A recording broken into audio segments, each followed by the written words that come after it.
everyone. My name is Allison Stanley, and for my American Studies presentation today, I'd like to look at the Warner Brothers Studios.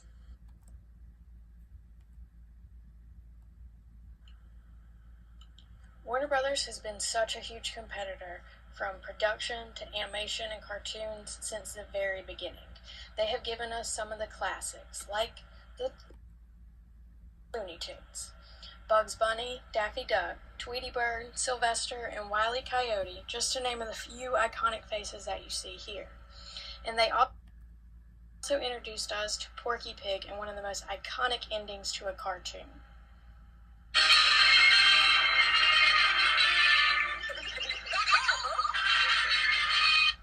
And who could forget that famous question, "What's up, Doc?" For a brief history on the Warner Brothers studio and how they started, the company was actually founded by none other than some of the Warner Brothers themselves. Harry, Sam, Albert, and Jack established Warner Brothers Pictures on April 4th, 1923.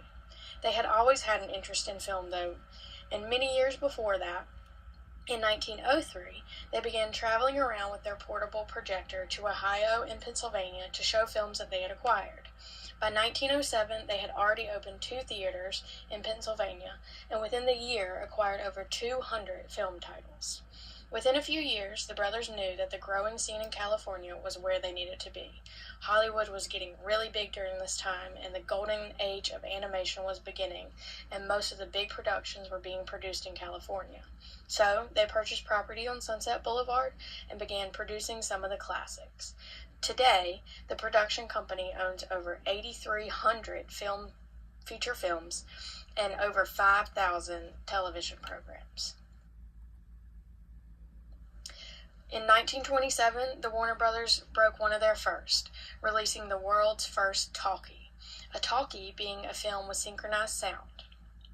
This was the first film with any kind of dialogue, and that truly changed the game for film productions. Their film was such a success that it was said in many of the theaters they didn't even have standing room left whenever it was played. The brothers went on to break many other firsts after that, such as introduced the world's first 4-legged movie star. Rin Tin Tin made his appearance in 1923. They actually later nicknamed him the Mortgage Lifter because Rin was so popular that they said whenever he was in a movie, it was said to be an automatic box office payout. They even went on to produce the world's first full-length feature film that was all talking, Lights of New York. This also introduced us to the gangster era of films. It was the first film that had dialogue throughout the entire movie. The Warner Brothers were always looking for ways to compete and be the best that they could be. The 4 brothers made sure to make a name for themselves and to always try their best to compete and to always compete with Disney. Walt Disney was gaining huge success during this time with their cartoons, the Silly Symphonies, and the brothers knew that they had to compete to stay in the game. Alongside of a few of Disney's old animators, they created the Looney Tunes. And yes, they did purposely name it similar to Disney's success as a play on words, which in my opinion was such a huge move and a really wise one, because you seem to remember the Looney Tunes as not only the characters but as a series as a whole. But other than a few characters in the Silly Symphonies, most people don't remember the series. In May of 1930 is when they released their first short, Sinkin' in the Bathtub, which you see here. This was the brothers' first time tackling animation and cartoons, and it turned out to be such a huge success. As we know, the Looney Tunes is still a household name to this day. Contrary to what many people know, though, the Looney Tunes did not always include the famous Bugs Bunny or Porky Pig. They began with Bosco and Honey, who we see here, that starred in this cartoon short and many others after. They later introduced friends, Foxy and Roxy, which became stars alongside a slew of other characters that after many years finally transformed into the Looney Tunes that we know and love today. My personal favorite Looney Tunes were introduced many years later after Bosco had earned such great success. Porky Pig was the first appearance in 1935. Bugs Bunny and Daffy Duck were both shown together in 1938, but Bugs was actually just named Happy Bunny because he had such a small role. In July of 1940, though, he finally made his first feature debut as Bugs Bunny and changed Looney Tunes completely.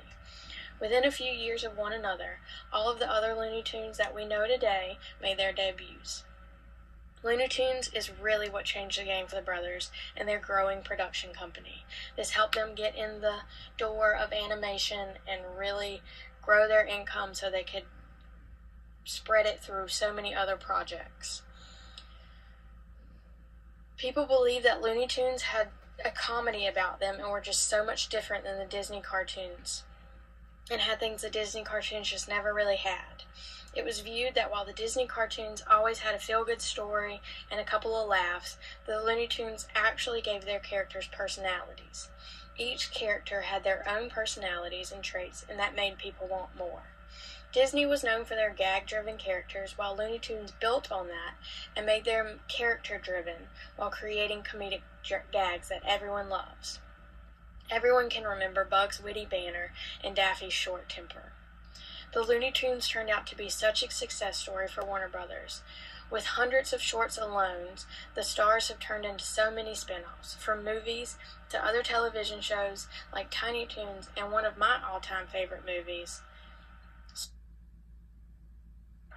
Warner Brothers produced such an iconic live-action animated movie, which was not an easy technique to accomplish in 1996. Bugs and a few other Looney Tunes were even so famous they went on to be featured in propaganda posters for the military during World War II. But Looney Tunes isn't the only thing that made Warner Brothers animation famous. The Warner Brothers were wonderful businessmen, and that legacy continues today, as they are still one of the major production companies. They took cartoons such as Scooby-Doo and his friends and made them into such a large household name.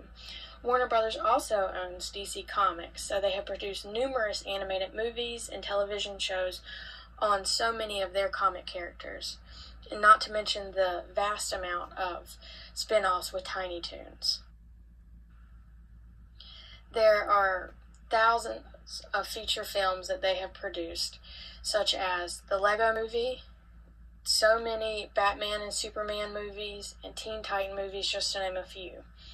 Warner Brothers Studios is responsible for some of the most famous movies and movie series, including one of my all-time favorites, Harry Potter. This movie includes so much live-action animation that it is truly mind-boggling on how they were able to create such an epic movie series.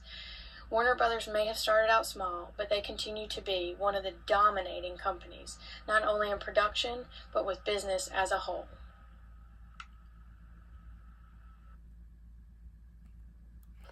Thank you so much for watching my presentation, and I hope you really enjoyed learning more about the Warner Brothers Studios.